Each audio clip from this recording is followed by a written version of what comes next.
蓬莱劝人间客，是以众生与爱难求。但去尘埃又会如何？此心可悟不可修。造化酿成风月一滴泪，伫立的悲心梦蝶梦秋水。万劫终不会再流到掌间来回。我看不破地去天归，造红尘不须百转千回。浮花开，望年岁，惹菩提潸然低眉。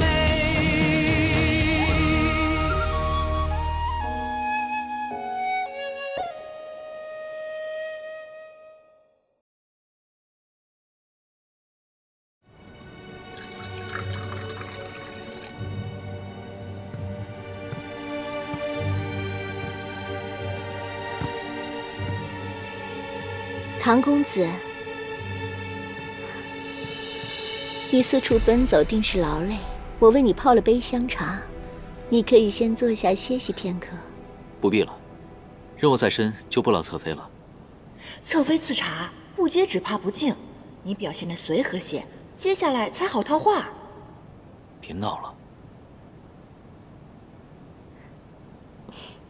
唐公子不必着急，你且安心饮茶。我自会将宫中的情形一一告知。多谢侧妃。哦，对了，侧妃，你宫中的修炼用物都是何人所用啊？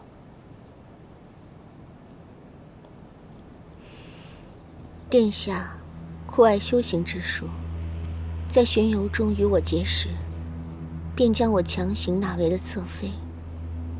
此后他便常让我做一些修炼用物，灵文符咒与他使用。方才公子所见的净身符便是其中之一。不过，至于殿下为何要此物，又用作何处，那我便不知了。这个裴洛，表面上对将臣一往情深，背后却强抢民女。看来我们猜的没错，他就是狡言违行。这背后一定另有阴谋。那他所用的净身符，可否与我一看？同为术士，自该相助。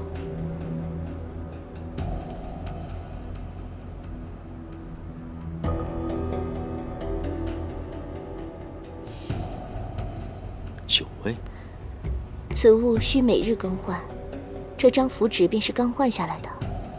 如若9位身中，定是每日悬挂于9阁之中。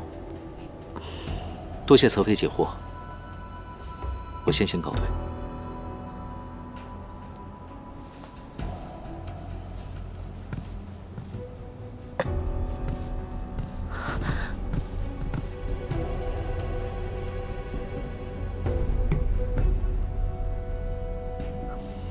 无妨。帝君，元旦，我们来日方长。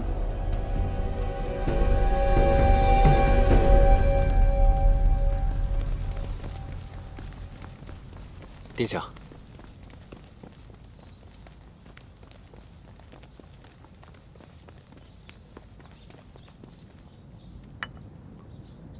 不知殿下身上一直所佩的饰物是为何物？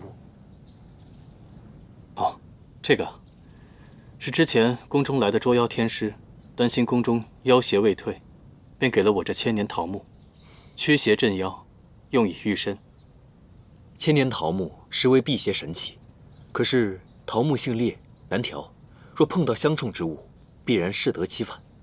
不如我帮殿下瞧瞧。这个天师就不用操心了，我以佐以玳瑁、麒麟角、幻土融入其中，助其电照风行，物尽其用。这几味用料颇为讲究，若不是修炼之人，极难知晓。他怎会对术法之事如此了解？难道在私练功法？殿下，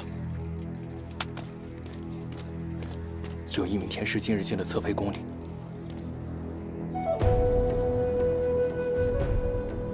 我还有些政务要处理，天师先自饮吧。殿下请便。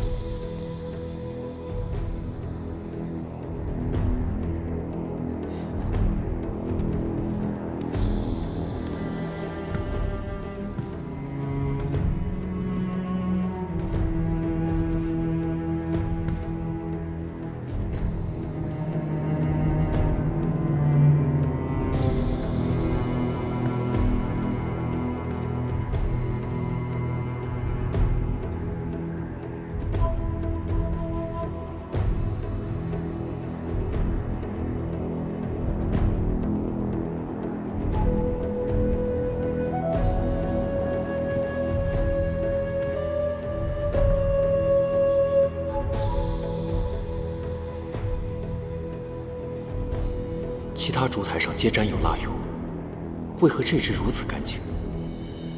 除非它不是用来点灯的。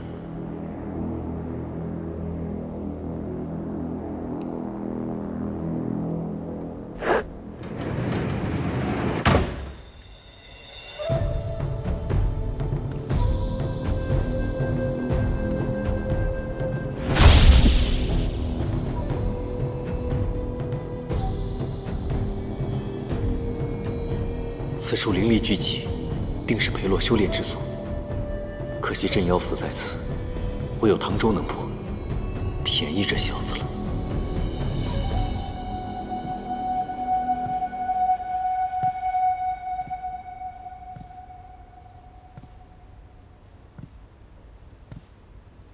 这酒不仅有草木粮食气味，还隐隐透出一股血腥之气。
我进阁前才发的信号，你来的倒挺快。我是担心你的法力平平，拖累我和颜淡。你们快来看，是之前失踪的那些女子。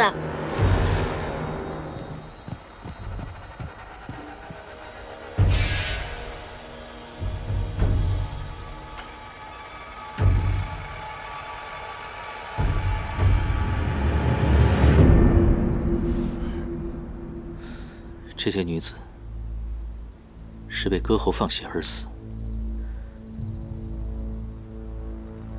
看来并非是妖邪所致，而是人祸。难怪那小子跑得那么快。放心吧，我已经在他身上设了追踪符。哦，那还不快追！哦。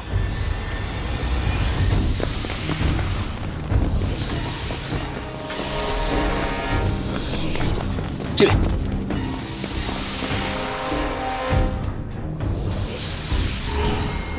追踪符已破，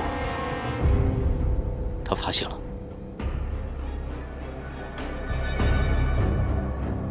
来人啊！有刺客！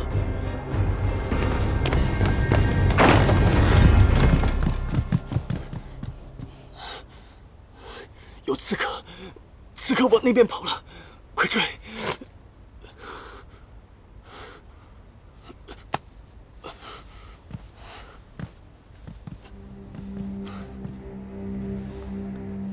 殿下不必担心，追踪辐射有临粉，灯火一熄，临粉亮起，暴露无遗。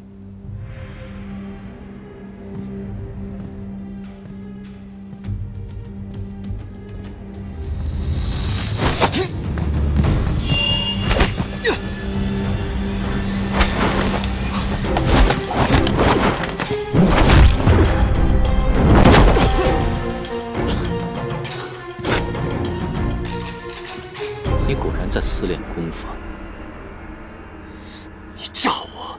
你虽为人，为祸之身却远胜妖魔，居然还以桃木符傍身，真是讽刺。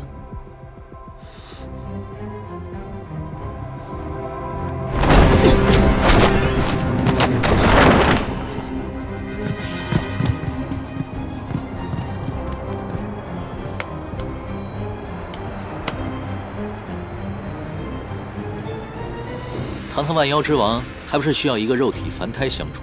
等着吧。别聊了，快点吧。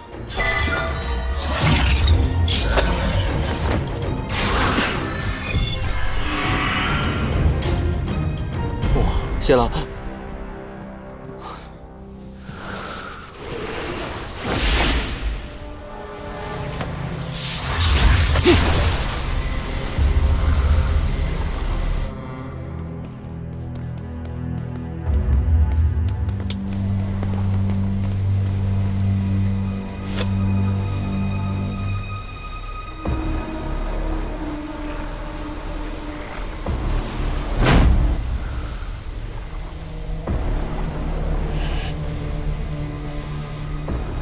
积血文，以血献祭，皆为邪术。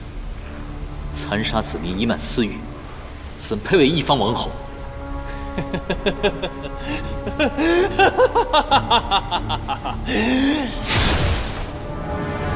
若有我，天下作甚念，有何要紧？若无我，又何来天下？你为了一己私念，屠戮生灵，陷害挚爱，居然还想把罪名赖在我们的妖的头上！你们身为天师，却携带妖物，道貌岸然，也敢智慧本王？哎，你可是整件事情的始作俑者，可别说把他打回真身这件事，与你无关啊！我与此花有何干系？多说无益。今日我身上这纹路，怕是要多加几道了。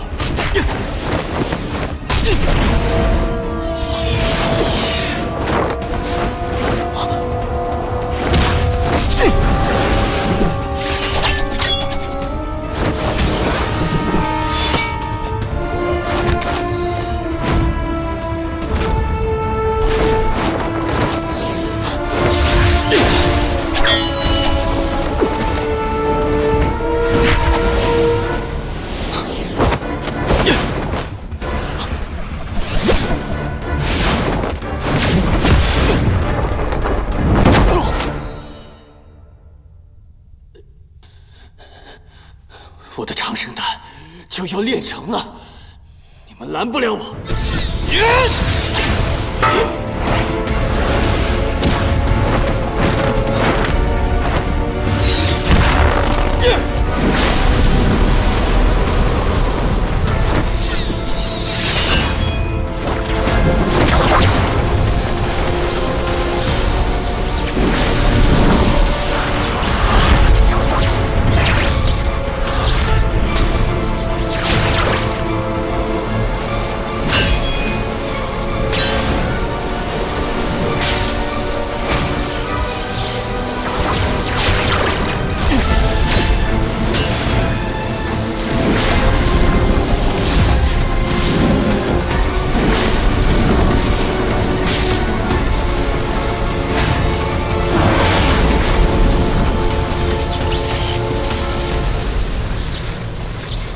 唐昭，你的不离锁对花有用吗？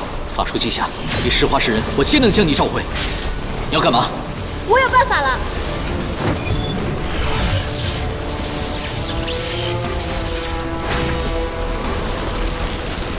林丹，快走啊！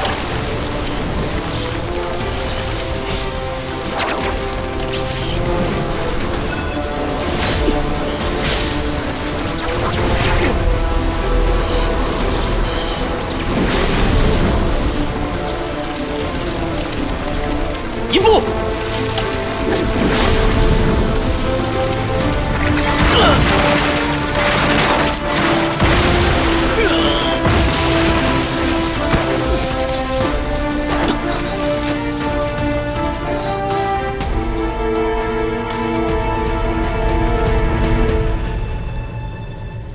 严丹，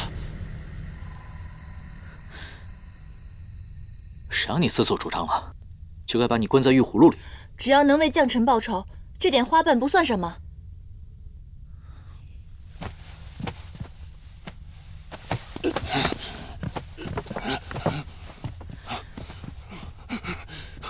丹药以血淬炼，聚阴生煞，符之五脏俱焚。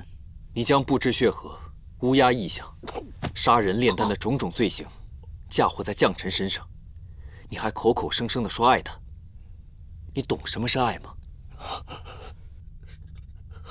是他先负的我。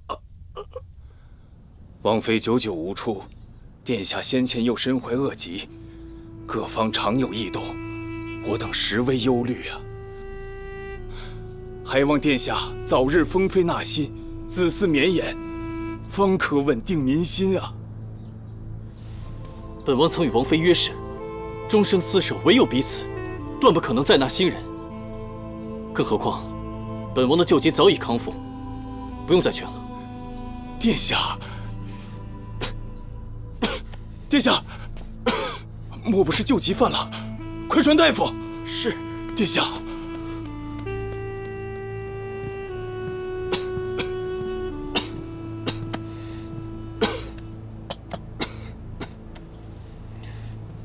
裴洛，大夫已言明，你只是一时心急，胸口淤痰，往日旧疾早已痊愈，你大可不必焦心。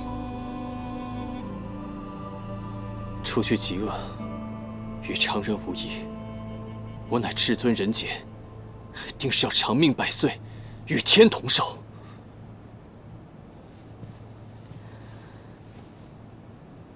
你为何还执念于长生？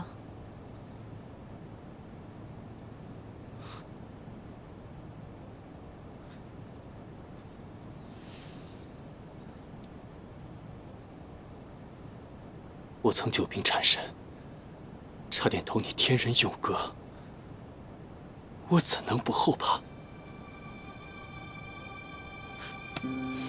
若我无法长生，民心生疑，这王都迟早有一天都要拱手让人。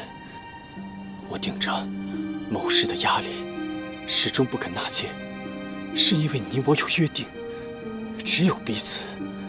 你若不助我长生，又如何实现厮守终生的诺言？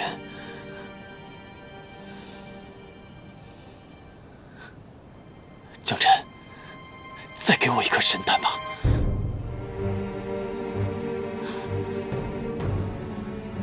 当年你命短受邀，只求多活几日，我祝你如常人般康健，你可以平安到老了。为何还不知足？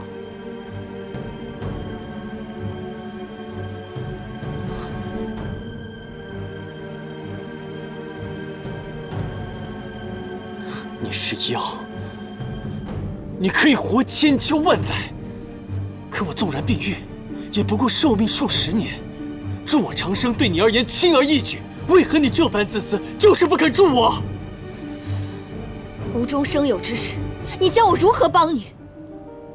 裴洛，你为何变得如此贪婪？你还记得我们当初的模样和心愿吗？我当然记得。可你知不知道，我为了信守诺言，承受了多少重压？对于纳妃之见，我一概不理。你有为我考虑过吗？将臣，不是我变了，是你变了。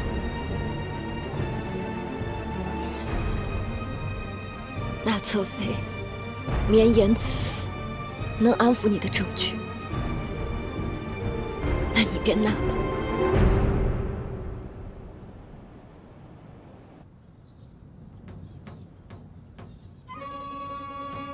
娘子，你我两情相悦，定当永结同心。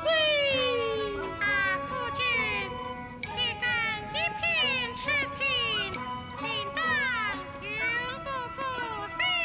娘子，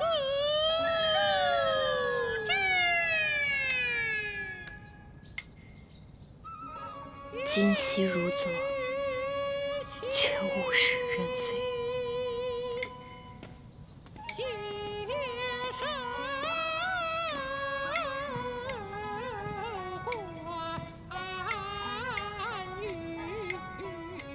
这就是那位善修术法的圣德侧妃。这帮戏子的唱功极差，远不如你。不如王妃登台表演一段，给我们助助兴。我无法相助殿下，不配做这个王妃。将臣自请封宫，从此不出宫门半步。王妃宁愿与殿下永不相见，也不愿意助殿下一臂之力吗？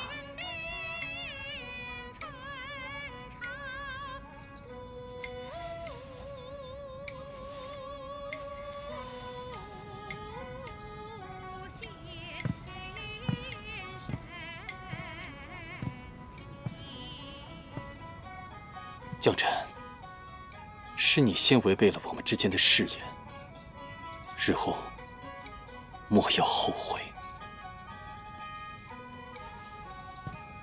即便我困死宫中，也不后悔。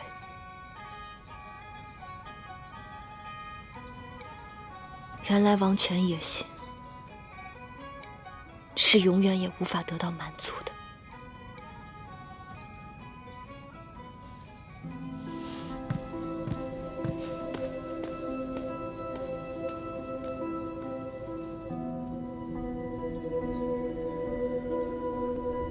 他为了你的王位，不惜暴露自己的腰身，顶罪自强，甚至损耗自己的腰力，为你拦住了杀人炼丹的煞气。他做了这一切，怎么可能负你呢？他既然说爱我，却不肯助我长生，让我与他长长久久的在一起，那便是不够爱了。若不是他有心隐瞒，我又何苦练此功法，又何苦推他出来顶罪？明明是你执念太深，他并没有瞒你。这世上本无什么长生不老之法，你能活到现在，也不是因为杀人炼丹，而是因为将臣帮你寻了一样宝物，才可以让你延续性命。而你却不知天高地厚，不懂感恩，只知贪婪。此法物于你于他，是祸非福。昔日之言，今日终于应验。你什么意思？将臣为了你，向我多借了20年的光阴。这20年，他只求你快乐，而现如今，心愿已破，戒主已丧，是时候该收回我的东西了。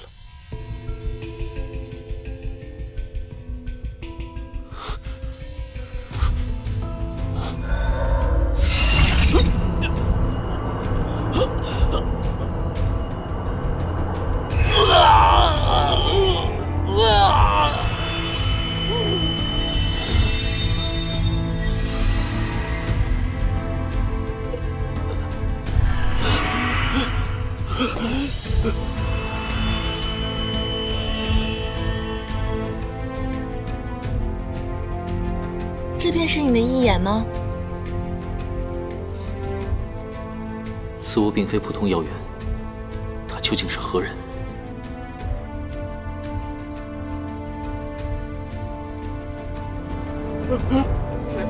你双手已沾满鲜血，天意不容。将臣一定有办法。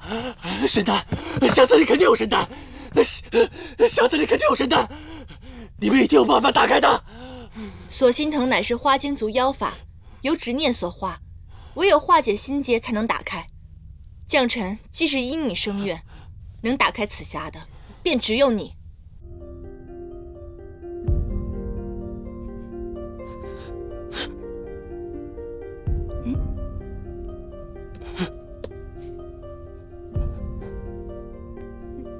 原来将臣想要的是心上人的一滴泪。将臣，裴洛，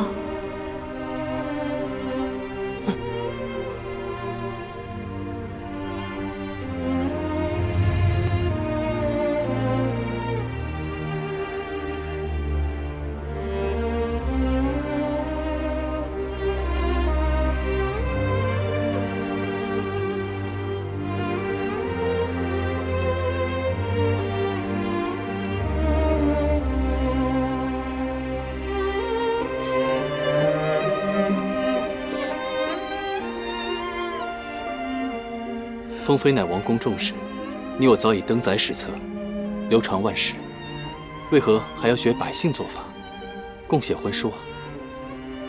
我不在乎流传万世，只喜好这婚书，名字共写，好证我们一生一世一双人。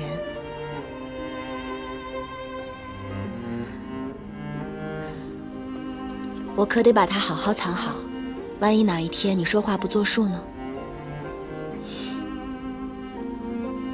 我一心解你病痛，圆你心愿，没曾想，却又给了你新的禁锢。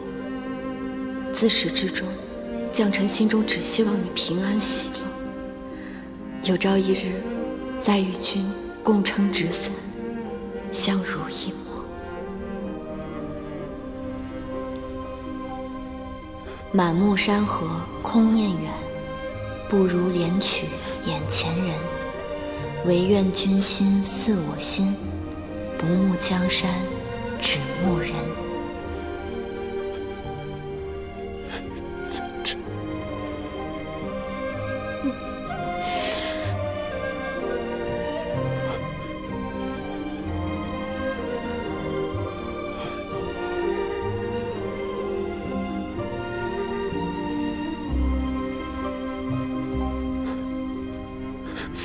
将臣，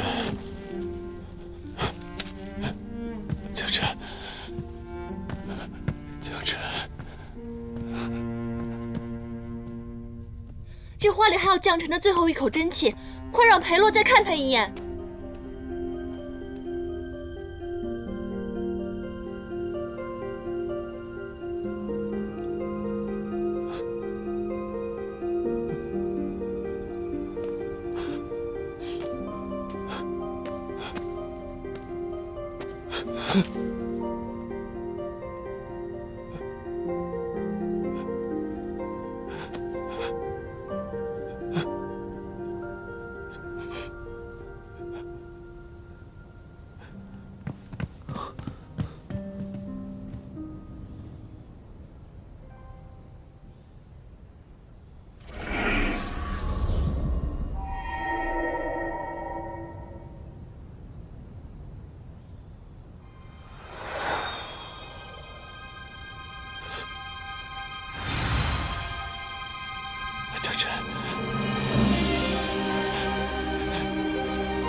将臣，我来晚了，我错了，我求长生了。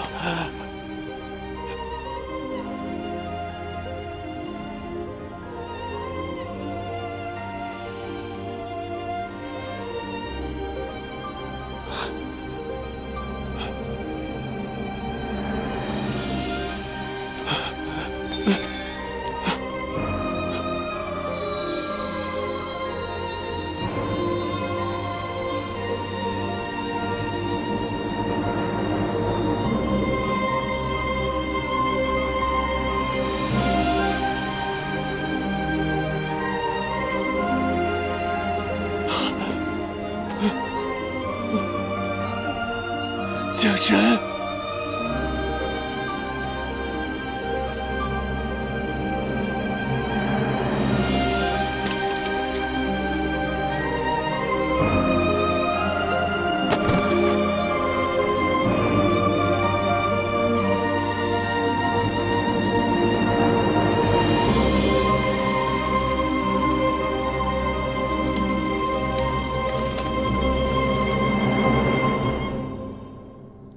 将臣，你的心愿已了，你安息吧。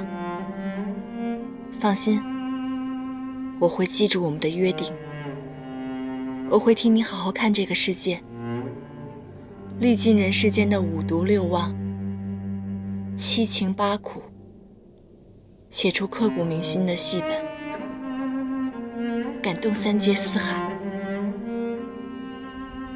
颜淡，你是否觉得我此般娶回一眼，过于残忍？若是裴洛相信将臣，不该到这一步。相爱之人本应坦诚相待，不留嫌隙。倘若有一天，你发现我骗了你些什么，你会怎么做？山主大人也有对不起我的时候吗？那自然是要让你做牛做马，好好补偿一下了。方才我探了一下裴洛，以他的修为，不可能施展困住颜淡的法阵。以他看四叶邯郸的神色，却像毫不知情。如此看来，伤颜淡之人，与此案并无关联。安东王已逝，王都必定会大乱，我们得先离开这里。等一下，现如今我已经拿回一眼，我可以催用我的灵力，来化毁颜淡的人身。之前不都已经说过了吗？现在把它画出来的话，太过于冒险。况且我们来的时候是2个人，现在多出了1个，你觉得别人不会怀疑吗？一切等出去了之后再说。等等，方才在密室中，我察觉有一事奇怪，明明风力已停，我的花瓣却仍然飘去了丹罗炉顶。此路不凡，或许是其中藏有什么厉害的法器。神器里尘出现时会有万物席卷，烽烟立止之意象。说不定丹炉中藏的就是里尘，我们速速回去一探。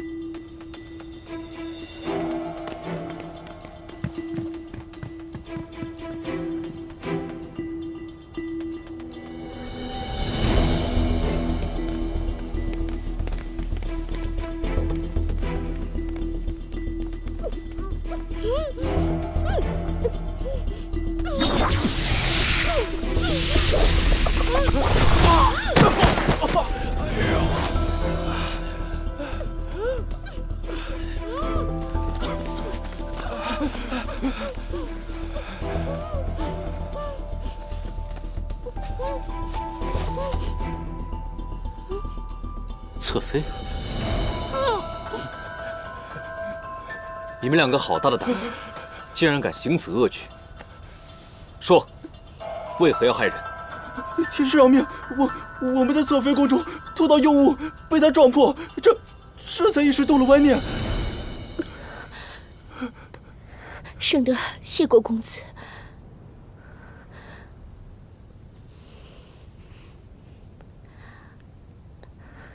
公子救圣德性命，圣德无以为报。我愿将我师门法宝里尘赠与公子，以报救命之恩。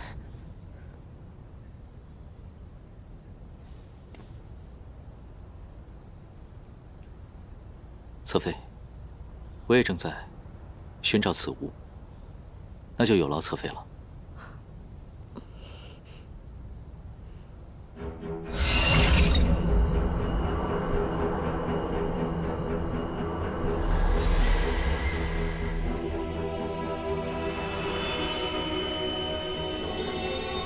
安都王不仅强行纳我为妃，还因发现了我贺心门的至宝里尘，欲占为己有，屠我满门。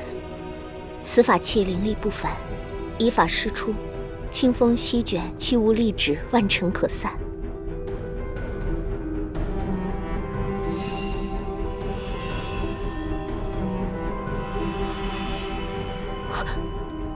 这宝物从未有过认主之相。我为修炼之人，知晓所有法器皆有灵性。既然宝物认主，那必定是与公子有缘，公子便请收下吧。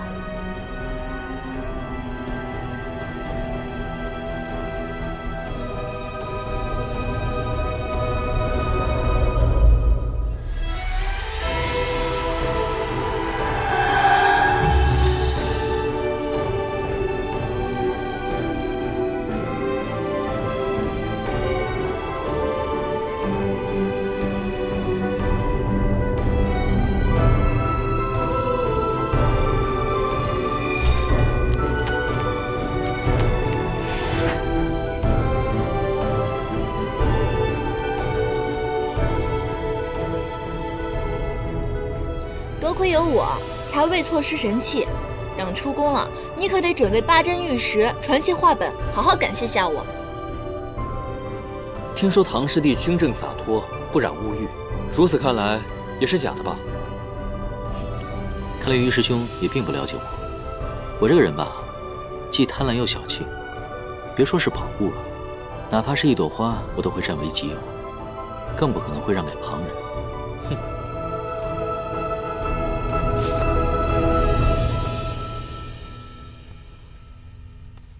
此物需通晓玉器法诀，方能使出神力，不然便一如普通浮尘。安都王昔日略得匆忙，法诀应该还在我师门之中。不知诸位可否愿意多费些脚程？看来侧妃的意思是，只有我们送你回师门，才肯将玉器的法诀交予我们。安都王已死，也没有人再限制我的自由。我想重回师门，为师父守灵，只是师门路遥，去途艰险，我孤身一人，不免畏惧。此物与我有救命之用，多谢侧妃相赠，我定会护送侧妃回师门。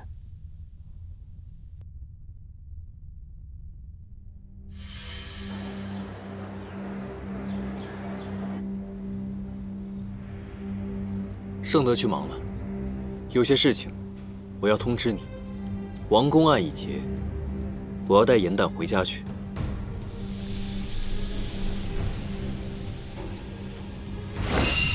他秉性未清，还需继续教化。他是我野兰山的妖，该如何行动，需要你的指点吗？不离所为正，他现在是我的妖。你现在就把这法术解了，不然我就杀了你。阁下的意思是，让我连你一起抓了？那就试试吧。哎，又开始了，这2个人我一个都不敢得罪，真是大王打架，小妖遭殃啊！你要带他走，可曾问过他的心思？好啊，现在我便让你亲耳听听，他是什么心意。不许动，出来说话。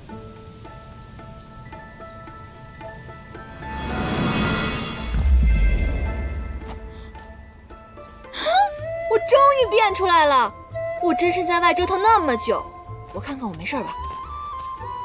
我这破竹子怎么还在？啊？在就在吧，在就在。放心吧，莲青依旧是倾力出尘。我得试试我的妖力还在不在。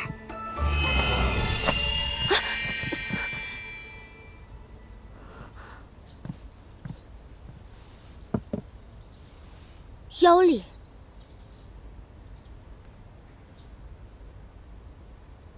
你是何人？为何在此？我是……他是我所抓的小妖，之前呢一直藏于我的袖中。听取了王公诸事，一人知晓你的身份。不过他秉性善良，绝不伤人，不必担心。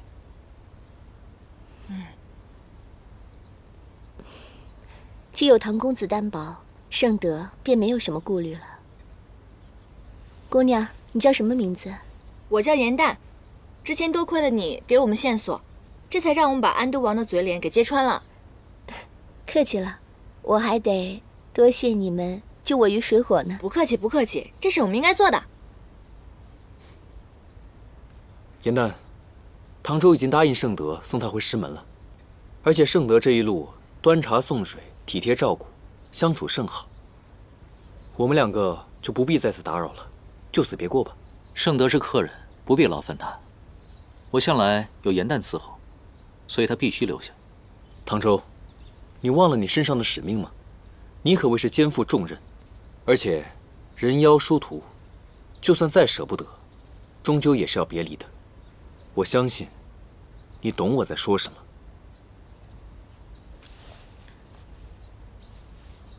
是去是留，不是你说了算，终究还是要过问他自己的意思。哎，这样吧，那我说2句吧。其实我呢，这些日子经历神府、凌霄派之行，还有王宫之事，我也明白了，与好友死别之痛，为好友报仇之快。可就算经历了这些，我对世间的人心、世事还有很多的疑惑，所以我想还是周游四方，早日完成与将臣的约定，写出一部名扬四海的细折子。这么说，你不想回雁兰山了？我当然想回，那是我的家，可是不是现在。咱们下山不是也为了日行一善吗？再说了，唐周已经答应圣德送他回师门了，2个人也不方便，不如我们一同游历，好好体会下人生，还能互相照顾。你觉得呢？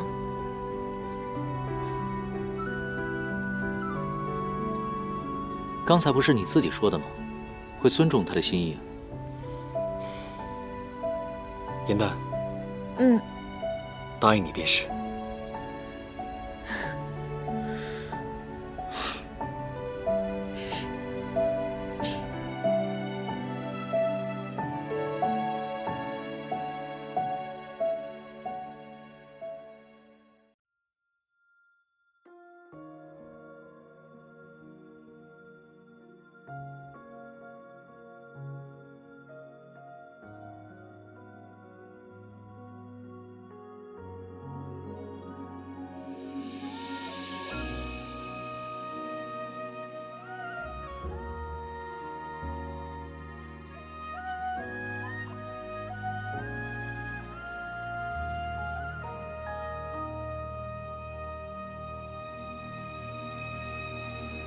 褪色的回忆是月落如霜，满地碎木枯黄，会走出一滴泪吞海银浪，执迷于遗忘。走到从此天各一方，走到你乡，回过头为我生遗忘。催眠的缘分在暗夜里藏，情字落晚香。寂寞的汤烫出思念的伤，遗忘岁月凉。洗尽纤尘仍有你依稀模样，轮转中为思念疯长。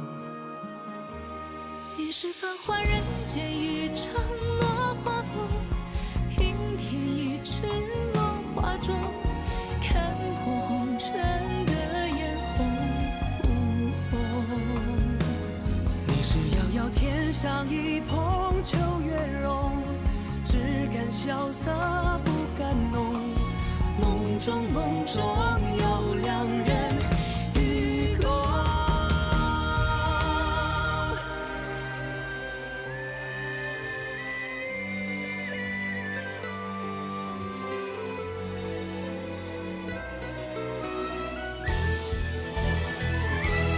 与君别后，一生我下转月球，山海无路万心中。欲别还休，几时都不够。情根未休，烟火岸上有白首，一朝天涯熬红豆，去到人间尽修好时候。肝胆再开人厮守。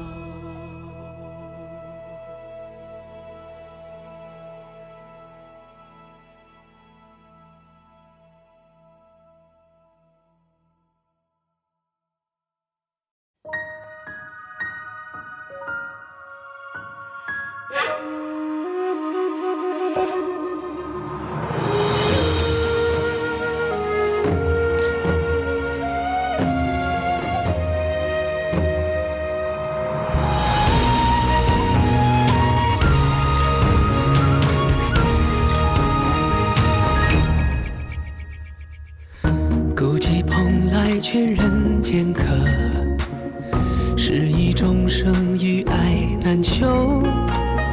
但去尘埃又会如何？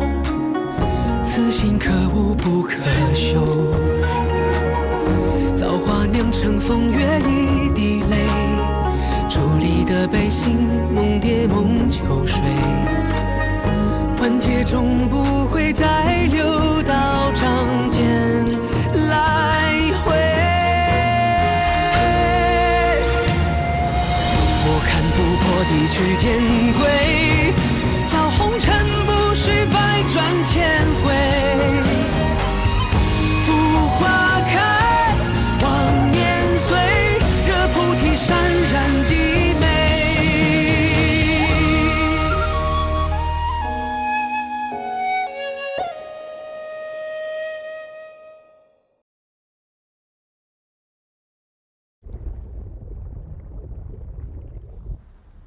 太子殿下，这是灵贝族进献给东海的灵风弓，听闻锋利无匹，急如闪电，对追击那酒旗定大有助益。殿下，你要不试试？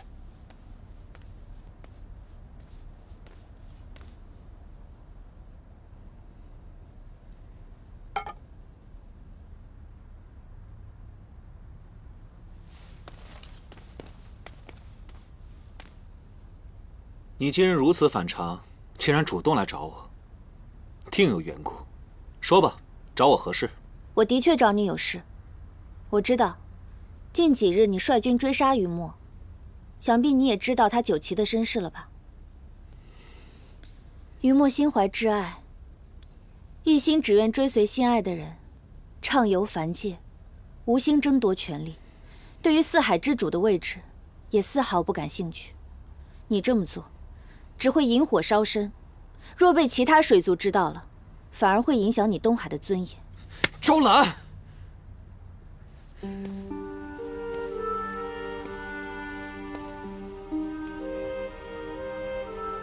你今日主动来找我，竟然还是为了那个雨墨。你我在玄心崖相伴100年，你真的就一点都不了解我的心意吗？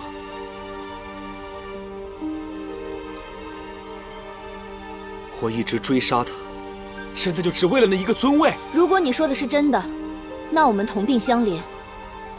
今日我再信你一次，也愿你信我一回。你此话何意？青龙族向来敢爱敢恨，既然于墨心有所属，那我便断了对他的念想。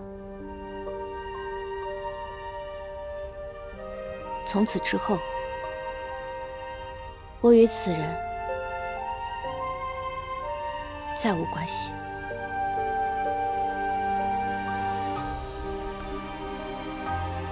这一次，我定不会拖延推诿。我愿与你定下婚期，嫁入东海。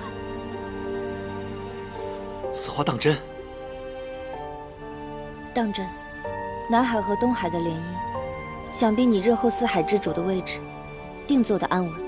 但是，我不喜欢杀戮，只愿你放了雨墨，善待四海水族。从今往后，我便与你一心一意守护四海，伴你地久天长。好，我答应你，我不再追寻雨墨，我这就修书你父王，早日定下我们的婚期。那我便回南海，准备嫁衣，等你迎娶我。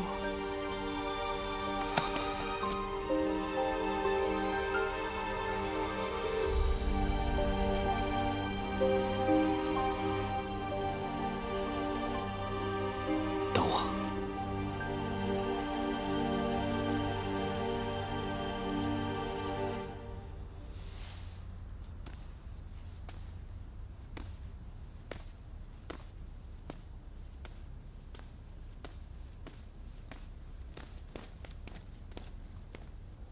殿下，您真的相信赵良公主所说的话吗？我想信他一次，不过，你还得通知我们藏于南海的人，时刻盯紧他们父女，有任何异动，随时禀报。是。那酒旗，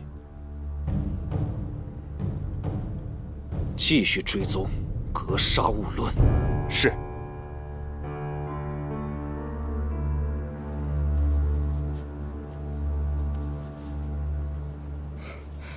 公主，这件嫁衣的衣料是天界所赐，花纹样式皆为上品，你可喜欢？过于华贵，还是换了吧。我倒是觉得此件甚好。父王。哎呀，父王，您来了，怎么不告诉女儿一声？想看看穿嫁衣的你。哎呀，向来只见你机灵骑射、英姿飒爽之貌，却未曾见过这副打扮。公主要来了。你病了？怎未听你提起啊？父王，其实我……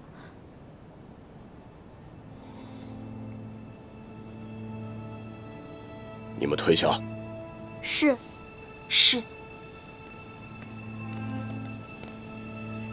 啊，你失了逆鳞？难怪如此虚弱。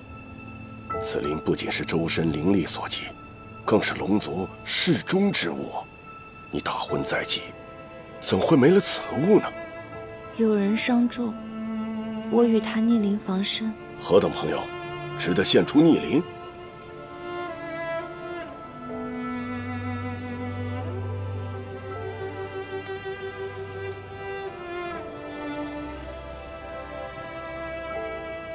幻心灵但凡摇响，便生裂纹。我猜的没错，想来是有人摇响了此灵，你便情定于他，因此愿给逆鳞正心。既如此，你又何必答应与东海的婚事呢？女儿与那人有缘无分，只能以朋友的身份相处。如今女儿已舍念自误，只愿缔结姻缘，助敖轩登位，庇佑青龙族，太平永盛。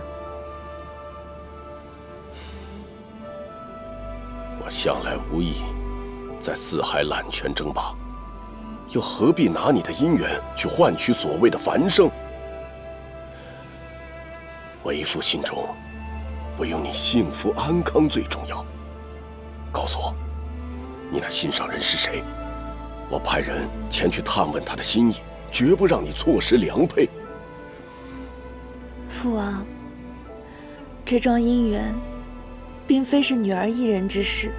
敖轩为人心狠手辣，东海残暴，若你去寻了此人，那人必定会面临追杀之危，还会连累到整个南海。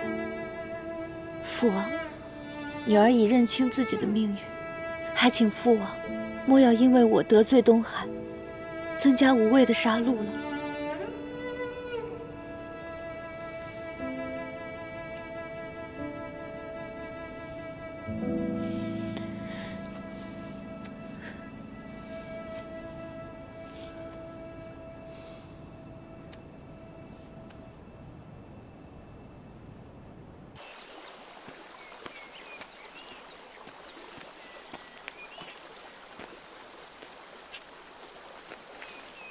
谢啦。没想到，竟然让害你的人逃了，我真是心有不甘啊。没关系的，恶人自有恶人磨，没准绕了一圈还会落在我们手上。哼，又开始吹牛啊！云墨，我之前看过一本书，这书上写着，若是我们妖死了以后，我们的元神会脱离三界，飞到一个叫夜忘川的地方。若是元神可以忘记过往，成功渡川，便可落入凡尘，重新活过。说不定这样也好呢。说不定，将臣他已经变成了一朵普普通通的昙花，忘却了前尘往事，在世间自由自在的生活。他怎么可能心甘情愿地忘记呢？若是有来世，他一定还希望跟裴洛幸幸福福地在一起啊。颜淡，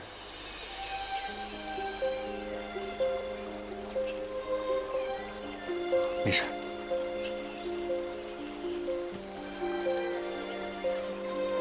于墨，别伤心啊！爱人虽是，可是你还有爷兰山，还有我，你还有一大家子人关心你呢。你要振作起来。他竟误以为我喜欢将臣。我若是明说，解释将臣得到一眼的原因，只怕他会刨根问底，知晓我隐瞒他失忆一事。严丹，过往的很多事情，我也不愿再提。但是我与将臣之间，没有任何别的事情。此事，你也不必再挂心。好，好，好，不提不提，我再也不提了。圣德说，他学过卜算之法，可以看到人的过往当下。要不要让他帮你看看？也许你的良缘正在来的路上呢。凡人修炼，怎可能通过往当下？他究竟是何人？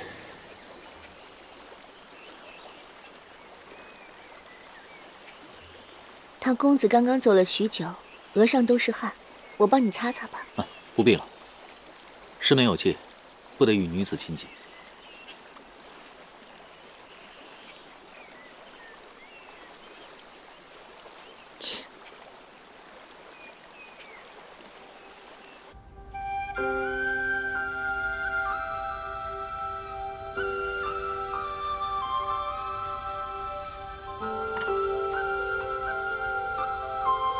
裴洛半生受极恶所缠，痊愈之后，却依然没有满足，不惜杀人炼丹，还害死了自己爱的人。这就是人世间五毒之贪了吧？而将臣痴心相附，舍身护佑，最终却换来了一个离心的结局。可见，人事都转，七情历练，人最终还是要更爱自己的。我要把这些全都记下来，为以后排演。这样，无心者观情，有心者自省，这样世间就可以少几桩悲事。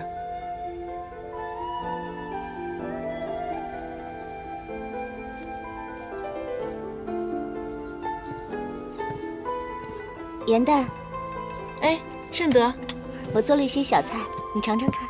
哇，这些美食好漂亮啊，我从未见过。圣德，你真是心灵手巧。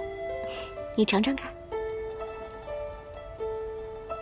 这些菜都是天界做法，你前世今往自然没见过，只是一些家常小菜罢了。你要是喜欢，以后我每日都做与你吃。这味道，我怎么感觉在梦中好像尝过似的？你喜欢就好，多吃一点。嗯。严蛋，我初来乍到，与谁都不亲熟，心中实在是寂寞。唐公子救我于危难，我却不知他有甚喜好，难以还报，实在是很焦心。我只能来请教你。嗨，真的，他这个人吧，喜欢整人、翻规、欺负弱妖。别看他表面温文尔雅，内心非常的黑暗。上一次他就开始这些似乎都是一些寻常小事，你可知他有什么特别的喜好？特别的喜好？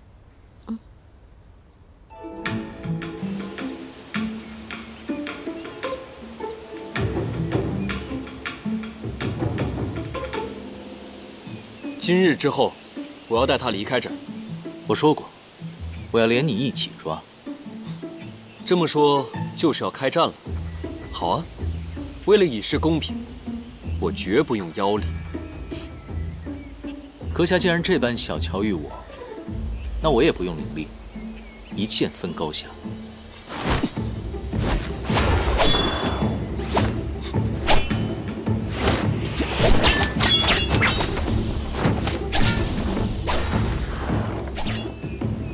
哼，据我多日观察，果然没错。唐州此人性情执拗，爱好打架斗殴，什么事情都要分一个你对我错。你看，这不就开始了？唐公子比武习剑，乃上进之举，我倒觉得颇有魅力。这难道就是情人眼里出西施？果然爱情让人麻木。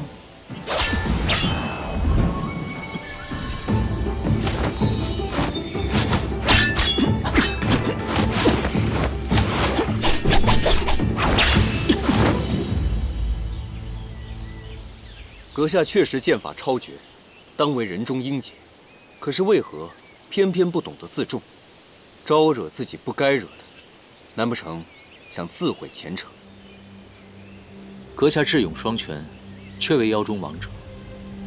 但我凌霄派向来以除恶为己任，你，我抓定了。妖中自有好坏，我们野兰山更懂得如何区分惩恶扬善。可是万派之宗，却不分青红皂白，抓捕屠杀，如何服众？驱邪扶正，乃我派宗旨。然，天下生灵皆有善恶之分，我自当恪守教诲，健身明志。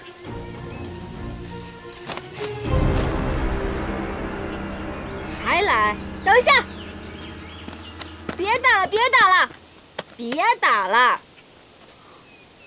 颜淡，你想干嘛？你想干嘛？你，万妖之王，野兰山山主。你呢？堂堂未来凌霄派的掌门人，这说出去都是有头有脸、威震一方的人物，而如今却在这里酣战、争强斗勇，这传出去我都嫌丢人，好吗？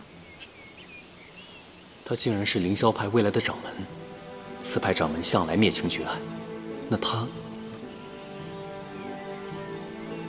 不过我已经想到了一个万全之策，既然你们两个难舍难分，不如以后我们便一同行动，如何？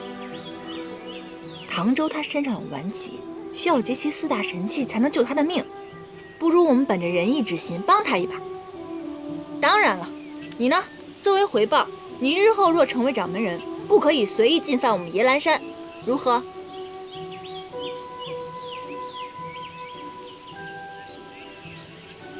来嘛，不要那么严肃。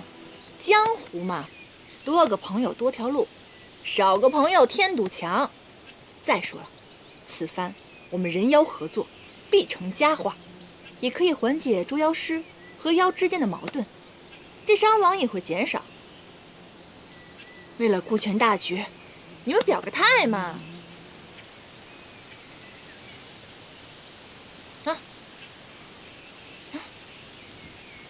好，绝不祸害凡间。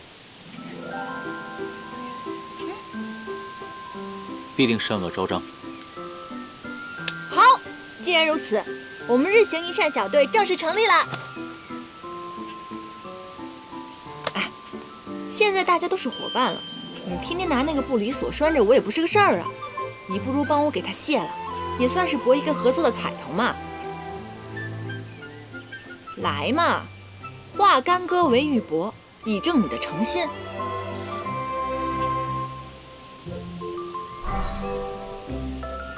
法术已除，这个镯子就留给你做纪念吧。我自由了，我自由了！我自由了！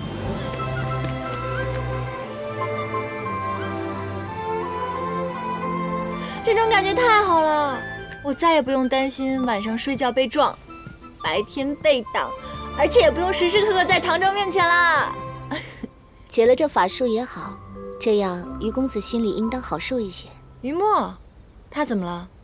这几日来，你与唐公子走得近，我见于公子常常独自行走，凝望着你，神色甚是寂寥，大概是觉得受了冷落。被你这么一说，好像还真是。最近他的情绪郁郁寡欢，我每每关心的时候，他都说没事儿，而且他不承认他喜欢将臣。我也不知道他这么做是故意为了让我不再担心，还是另有隐情。爱别离之苦，我曾经历过。毕竟他是你的山主，自然不愿意在你面前展露脆弱的一面。但是他不说不代表真的没事，否则如何解释他的失落？既然你们关系要好，你应当多陪陪他，别让他觉得寒心了。你说的有理，我绝对不能做一个忘恩负义的妖怪。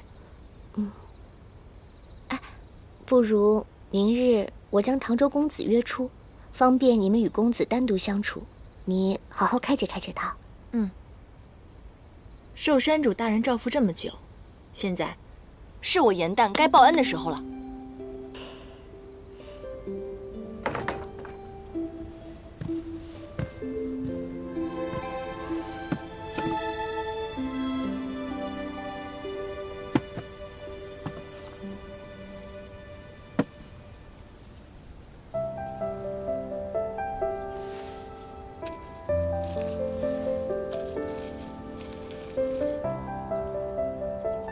莫伤悲，莫气馁。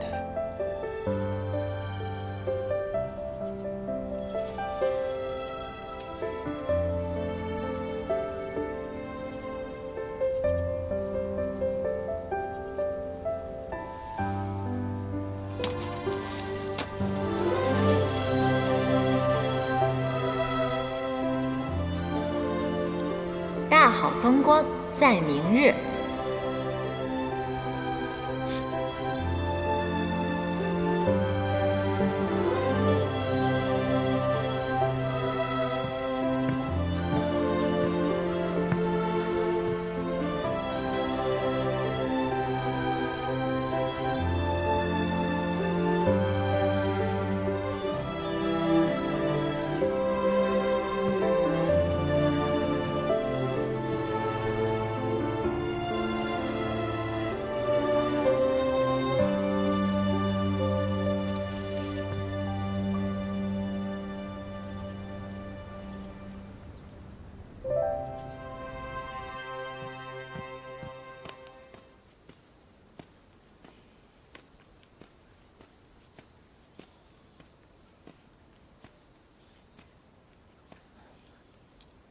店中小二说，楼上有人寻我。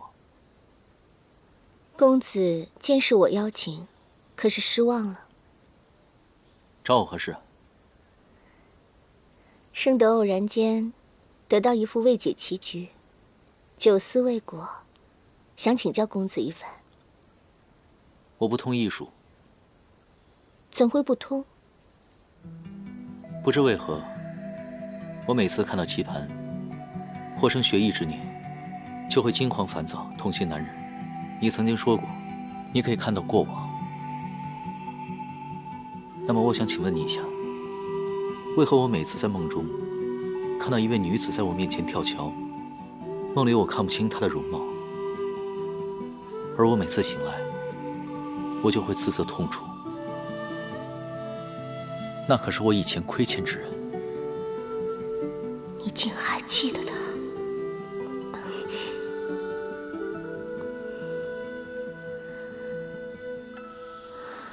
从卜算之象看来，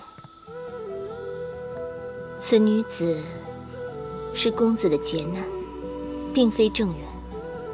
公子过往便是受此女所骗，负恨而死，因而现在才会发梦警戒。莫要再亲近于他。若是劫难，那他跳桥我定会心生快意，为何我也会跟着一起痛呢？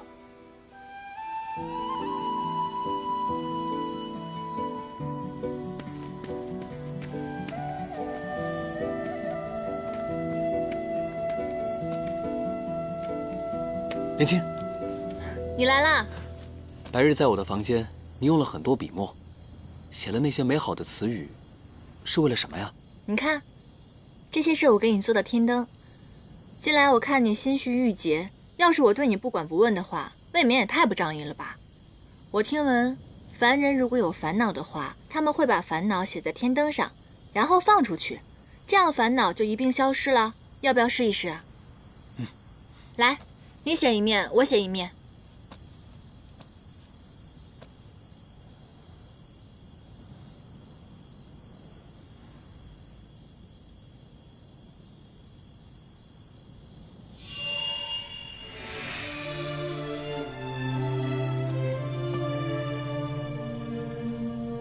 写完了吗？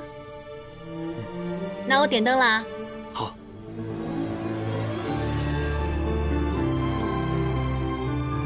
哎，等一下。啊？我想看看你写的是什么。哎，不行。小气，还不让看了？想看我写什么之前，我得先看看你的。哎。啊？你随便看，我什么都没写。因为我刚刚想了想，我好像也没有什么烦恼。无论是在这儿还是在夜阑珊，我都觉得我过得挺快活自在的。纵然生活中有什么困难，那我觉得也是生活的一部分。我不想忘记所有的感觉，我想记住每时每刻。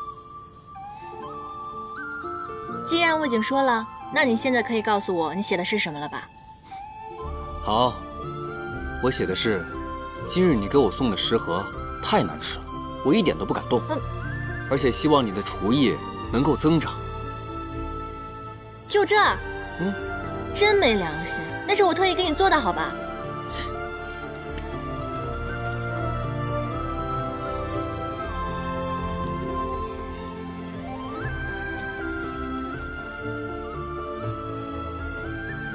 前尘往事，不知是否应当坦诚告知。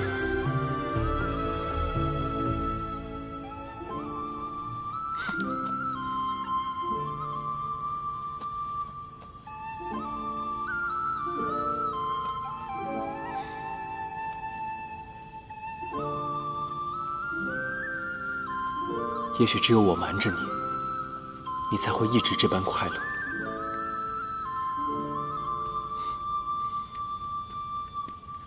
咱们一起把它放飞吧。好。我再去拿别的。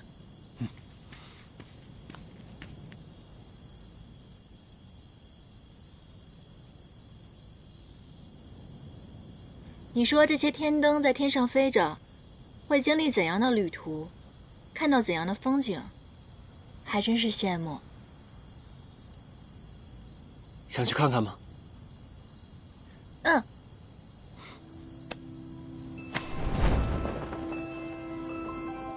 既然公子不通艺术，那圣德便为你弹奏一曲，怡情解闷。圣。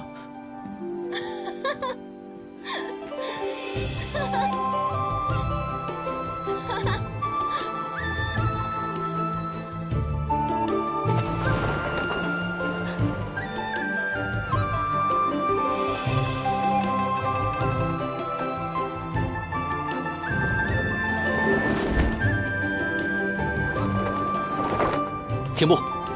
前方是客栈，再向前定会被凡人察觉。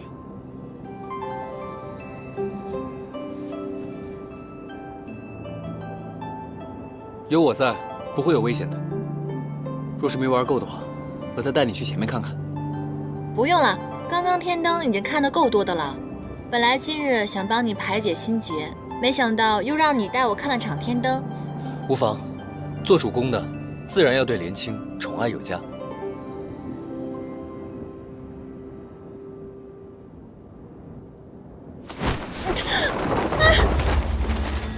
银子，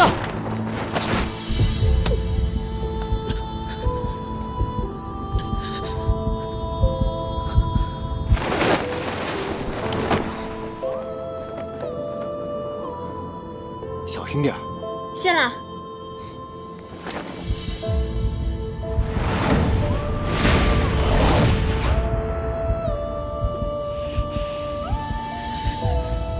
你们是一帮废物吗？救不回我父王，我让你们全部陪葬！请恕罪。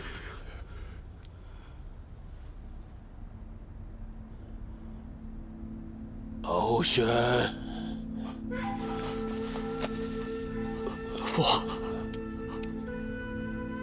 为父大献一纸回天法书。唯有一事要交代于你，你要尽快与赵兰成婚，掌握南海势力，以固统治。父王，您放心，孩儿一定承您心愿，统领四海，延续东海龙族世代荣耀。父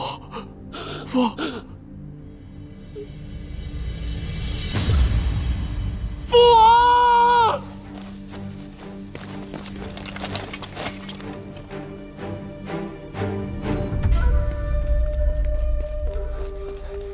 殿下，南海密探来报，南海龙王昭衍秘密离宫，说是要去寻找那97遗孤去了。昭兰，你竟然还在骗我！我父王刚死，你们就这么着急另攀他主吗？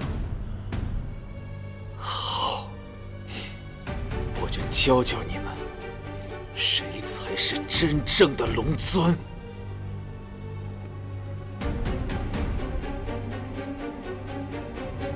骑兵去南海迎亲。你这个是不是作弊了？哎，我严某人可是赌技超一流，夜来山头号圣手，愿赌服输好不好？你跟盛德就在这儿生活，我跟云墨去找吃的，吃完赶紧赶路。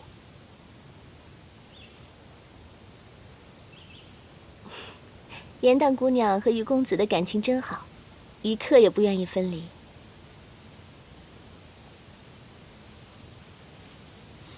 别误会，别误会，我对于墨那是忠心耿耿的主仆之情，是不是？于墨公子好生自在，可是四海即将因你而起浩劫吗？来者不善。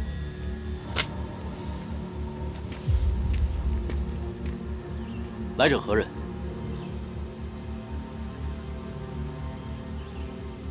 应元帝君竟然没死，眼界称他云神仙士，难道是另有隐情？仙神丽娜，不得无礼！仙神？谁呀？他呀？他是仙神？哇，盛德，你果然没有撒谎，你真的是大罗神仙啊你！行啊你！之前都有得罪啊，多多包涵，多多包涵。唐州竟是下凡历难的仙神，他到底是何人？尊驾，我乃南海龙王昭衍，老夫绝无违抗天条、阻碍历难之意，实在是事涉四海与家事，还请尊驾切莫插手。尊驾不必客气，我如今为凡人，从前往事一概不知。于墨是我的友人，要我袖手旁观，绝无可能。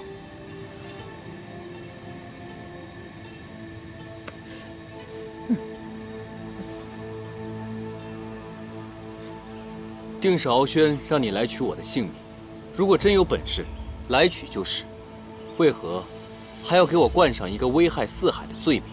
哼，我要你人头何用？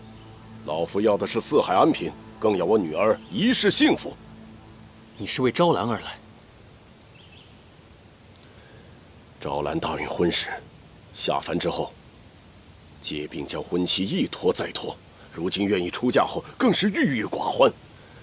我才知道，他竟想牺牲自己终身幸福来换取你的安宁。你可知，逆鳞不仅是翼尾龙的通灵至宝，更是通婚时用以交换世中的信物。你既接受了逆鳞，就该对他负责。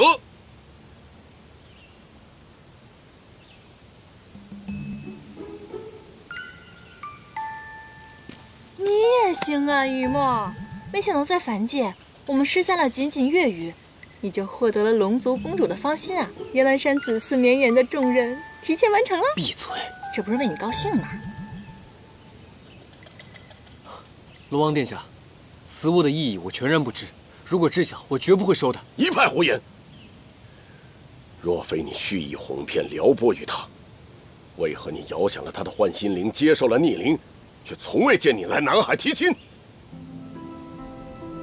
如今婚期将至，昭兰心在你处，逆鳞误在你手，南海被指背弃盟约，你却邪美，到处游玩，悠哉乐哉，为父为君，今日必定要为此讨个公道。哎，龙王息怒，误会了，误会了。我们山主品行正直，绝对不是那种朝三暮四、骗取少女芳心的不义之徒。话说，这很巧嘛，我们夜来山其实正在杀鸡宰羊，搜索各地奇珍异宝，准备向招兰姑娘下聘呢。闭嘴！这不缓和下气氛吗？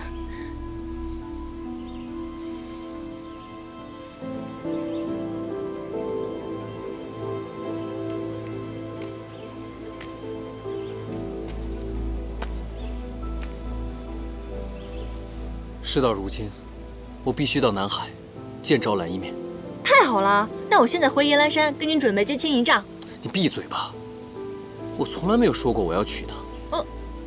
也是，堂堂的南海公主，让人悔婚做妾，于理不合吧？不是那个意思，我跟招兰绝无可能的。况且我早就有心仪之人，我跟招兰也从来没有任何越矩的行为。果然还是忘不了将臣。他将此逆鳞赠送给我，就是为了救我性命。现在我才知道此物的意义。在这个时候，我必须要把逆鳞还给他，并且告诉他我真正的心意，不可能让他因为我的安危而错嫁不爱之人。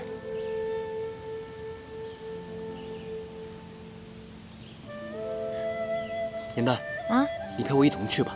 我啊？不行，除非我也一起。不可！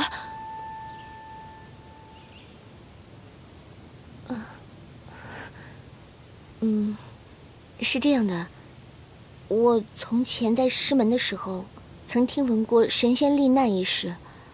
这神仙罹难，若是罹难未尽而肉身殒命，只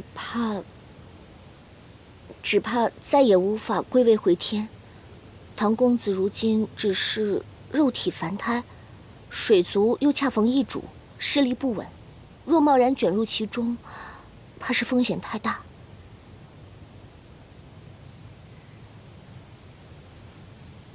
不要紧，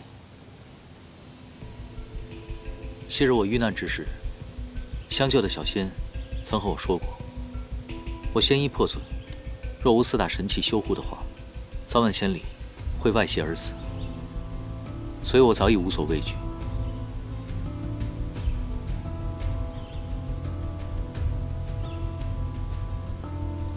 我不跟着去，让捉到手的小妖跑了，倒是得不偿失了。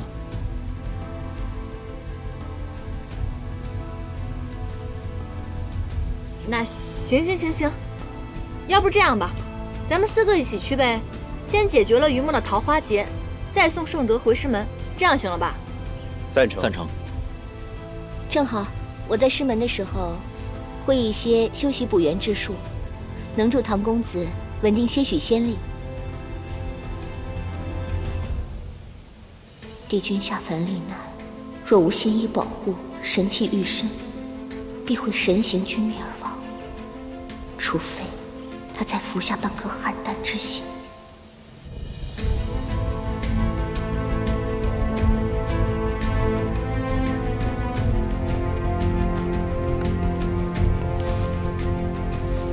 尊家，为了不干涉尊家的罹难，只能委屈您在龙宫中蒙面，还请上神见谅。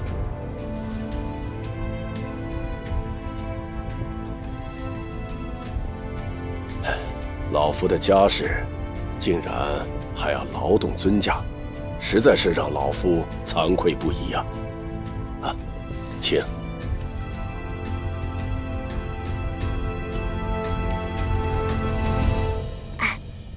这唐周到底是什么身份啊？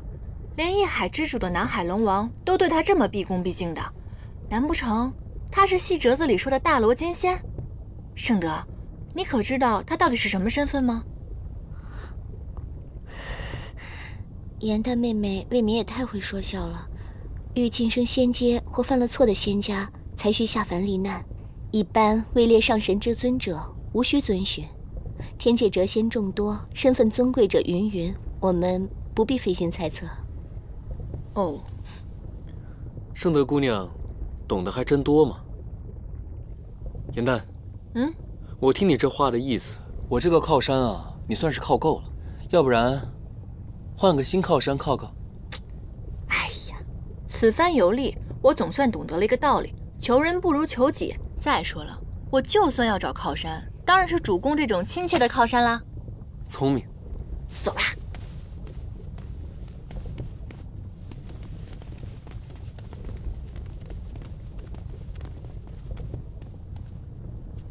殿前亲卫乃本王亲选，没有虎符，不得变动。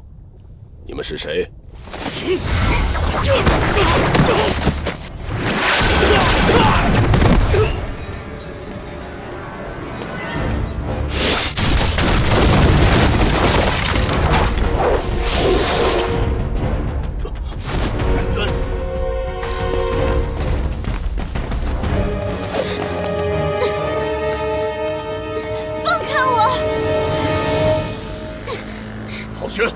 放开我！昭衍殿下莫怪，我东海仪仗队久待数日不得入门，本王只得亲自来接我的王妃。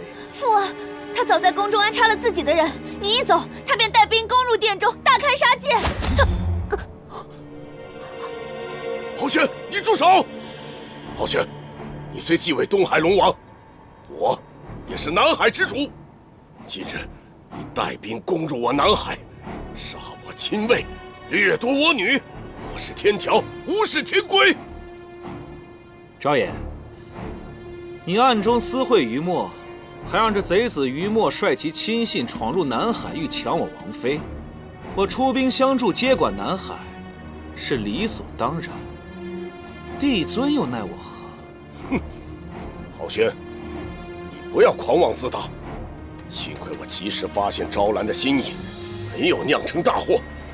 即便她没有心上人，我也绝不会让她嫁给你这般残暴狠毒之人。你和昭兰联手哄骗于我，如今又将我的迎亲队拒之门外，如此奇耻大辱，我焉能忍气吞声？你纵使身居尊位，南海龙王毕竟是你的长辈，你这般贸然杀入南海，伤人掠夺，和盗匪有什么区别？我继位龙王，乃是四海之主，凡界之中以我为尊。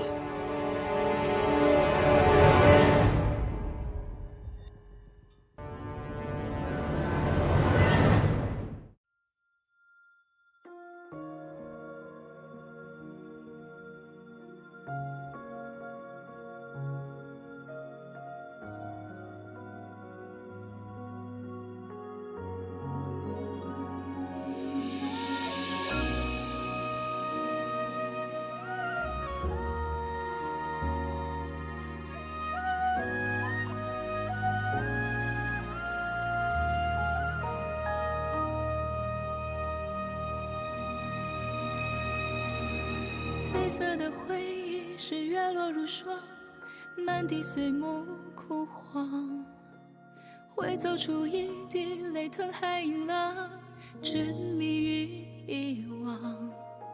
走到从此天各一方，走到你乡，回过头为我生遗忘。催眠的缘分在暗夜里藏，情字落晚香。寂寞的汤烫出思念的伤，遗忘岁月凉。洗尽纤尘仍有你依稀模样，轮转中为思念疯长。一世繁华人间一场落花风，平添一池落花中，看破红尘的眼红。你是遥遥天上一抔秋月容，中梦中有两人与共。